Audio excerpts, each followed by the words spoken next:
안녕하세요. 나를재테크입니다.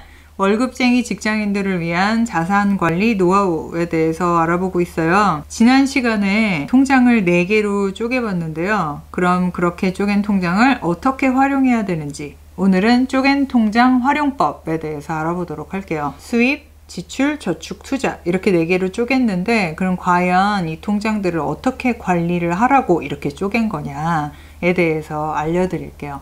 자, 수입 통장은 우리가 지금 직장인들이 보통 쓰고 있는 급여 통장이라고 생각하면 될 것 같아요. 거기에다가 수입을 다 모아놓는 거고 그 이외에 부대 수익이 또 따로 있으면 또 그거를 그 급여 통장으로 다시 넣어서 하나의 통장에 버는 돈을 모조리 다 한 통장에 넣어 놓는 거고요. 지출은 내가 다음 달에 쓸 돈, 남에게 줘야 되는, 지불해야 되는, 쓰는 돈을 모아놓는 통장이에요. 그 다음 저축과 투자는 저축하고 투자해야 되는 돈인데 이것들을 보통 직장인들의 급여가 한 18일에서부터 30일 전까지 나오잖아요. 그러면 보통 지출은 그 다음 달 5일까지는 다 나가게 되거든요. 그러니까 그 사이에 한 번 하루 정도 날을 잡아서 지출과 저축과 투자 통장에 계좌이체를 해서 이 돈을 배분해 놓는 게 결국 쪼갠 통장을 관리하는 방법의 핵심이에요. 그러면 여기서 문제는 이제 내가 번 돈을 어떤 비율만큼 그렇게 통장에 옮겨놔야 되느냐, 이게 문제인데 많은 재테크 전문가들이 추천하는 방법이 50대 40대 10 돈을 이렇게 배분해서 쪼개 넣어라 라고 이야기를 해요. 수입이 100이라고 생각하면 지출에 50, 저축에 40, 투자에 10 이렇게 50, 40, 10 이렇게 5, 4, 1로 배분을 해 놓는 거예요. 근데 왜 그러냐면 우리가 이렇게 통장을 쪼갠 이유 자체가 지출을 최대한으로 통제해서 무언가 투자라든지 뭐 집을 산다든지 이후에 필요한 자아 실현을 하기 위해서 목돈을 만들려고 하는 거잖아요. 근데 지출을 이렇게 딱 쪼개 놓지 않으면 이게 언제 돈이 나갔는지 모르게 나가버리는 경우가 많아요. 저 같은 경우도 통장을 실제로 쪼개서 쓰진 않았지만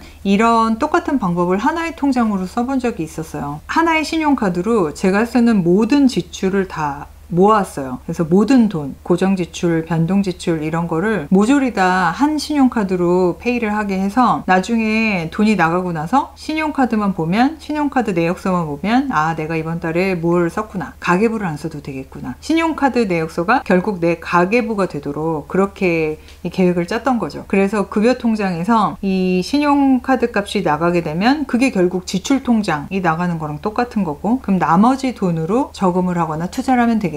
너무 똑똑하다 이렇게 생각을 하고 했는데 근데 이상하게 남는 돈이 없는 거예요. 그게 왜 그런가 봤더니 이번 달에 제가 돈을 조금 써서 이 돈이 좀 많이 남아 있었어요. 급여 통장에. 그러면 다음 달이 되면 아, 내가 지난달에 돈 좀 안 썼으니까 여유가 있지? 이러면서 돈을 더 쓰게 되는 거예요. 뭐 안 사려고 했던 옷도 하나 더 사고 친구들을 만나서 밥값도 내가 내고 이렇게 좀 호사를 부리는 거죠. 그렇게 되면 또 돈이 없어지고 이런 식으로 하다 보니까 결국에는 저금할 수 있는 돈이 없게 되더라고요. 그러니까 결국 또 이 0으로 끝나는 제로섬의 게임이 시작된 거죠. 통장을 이렇게 쪼개 놓는 건 그런 일이 벌어지지 못하도록 미리 아예 통제를 하는 거예요. 그래서 수입 통장으로 들어온 돈을 지출에 얼마, 딱 이것만 쓰겠다라고 제한을 해 놓는 거죠. 그리고 나머지 돈은 저축과 투자. 투자도 뭐 결국 저축의 한 개념이니까 저축이나 투자를 하겠다. 이렇게 나눠 놓는 거예요. 내가 힘들게 번 돈을 50만큼 쓰고 나머지 50은 내 미래를 위해서 저금을 하게 될 수 있게 되는 거죠. 사실 이 50이 말로는 쉬운데 실제로 해보면 그렇게 쉽지가 않아요.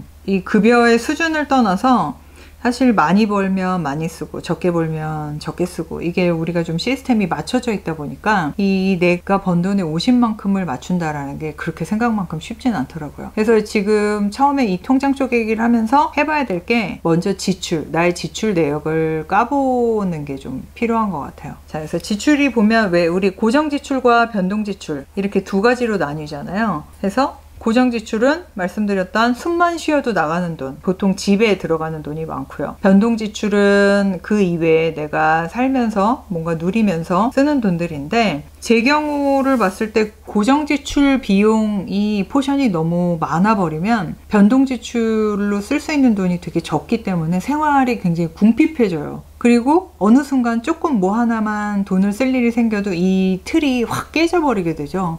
그러니까 이 시스템을 유지하기가 쉽지 않더라고요. 그래서 처음부터 고정 지출의 비용을 조금 줄이고 변동 지출의 비용을 그에 맞춰서 따라가는 게 제일 좋기는 한데, 고정 지출을 보면 가장 큰 게 이제 집에 들어가는 돈인데, 제 경우에 고정 지출 부분에서 가장 먼저 줄인 건 대출 상환하고 관리비였던 것 같아요. 그래서 왜 아파트에 사시는 분들이 사실 관리비 포션이 굉장히 많은데, 돈을 모으기 전까지는 관리비가 없는 곳들만 봤어요. 그래서 빌라라든지 다른 뭐 다세대 주택 형태라든지 이렇게 관리비를 따로 내지 않아도 되는 것들. 근데 관리비, 뭐 오피스텔 같은 곳이 굉장히 주거 형태가 편하긴 하지만 실제로 사는 평수 대비 나가는 관리비가 굉장히 많거든요. 기본 뭐 아무리 작은 평수여도 거의 10만 원 돈 이상 내야 되기 때문에 그 돈을 내가 아껴서 변동 지출 쪽으로 내보낸다면 그거 가지고 뭐라도 하나 더 그 달을 풍요롭게 살 수 있게 되는 거죠.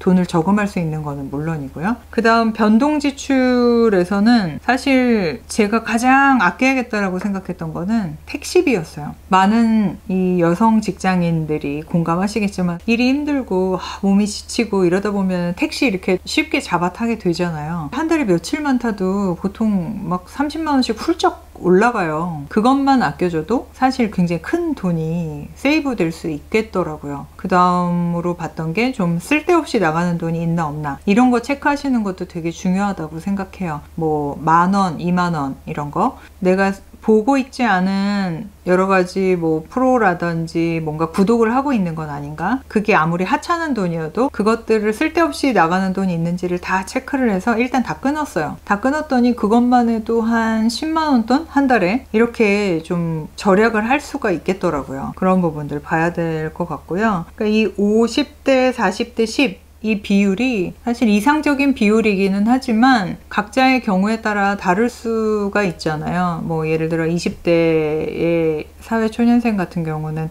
학자금 대출을 갚아야 한다던가 이렇게 되면은 지출을 그렇게 줄일 수가 없으니까 그런 분은 지출을 70으로 잡고 저축만 30으로 잡고 투자는 좀 포기한다든지 이렇게 자기의 상황에 맞게 이 나머지 통장 3개의 비율을 어떻게 조정하느냐는 잘 판단을 하셔야 될 것 같아요.